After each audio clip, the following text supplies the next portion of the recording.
ప్రియమైన భక్తులారా, ప్రభువును స్తుతించండి. నేను అరుణ్ పిఎస్ మడ్కిని. మీ అందరికీ హృదయపూర్వక శుభాకాంక్షలు.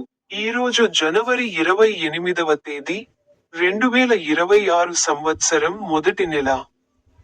జార్ఖండ్ రాష్ట్రంలోని లాతేహార్ జిల్లాలోని ఉల్డాగ్ గ్రామ అడవులలో, ఔంగ నదిపై ఎండిన చెరువు వెంట, దూరంగా పచ్చని చెట్లు ఊగుతున్నాయి. అతను తన బైబిల్ వచనాలలో ఒకదానిలో ఇలా అన్నాడు. సెయింట్ మాథ్యూ పవిత్ర సువార్త 28వ అధ్యాయం 19వ వచనంలో, అతను ఇలా అన్నాడు. కాబట్టి మీరు వెళ్లి అన్ని దేశాలను శిష్యులనుగా చేసి, తండ్రి, కుమారుడు మరియు పరిశుద్ధాత్మ నామంలో వారికి బాప్తిస్మం ఇవ్వండి. మీ అందరికీ హృదయపూర్వక శుభాకాంక్షలు. మరియు నా యూట్యూబ్ ఛానల్లోని పాడండి బటన్ పై క్లిక్ చేయడం మర్చిపోవద్దు.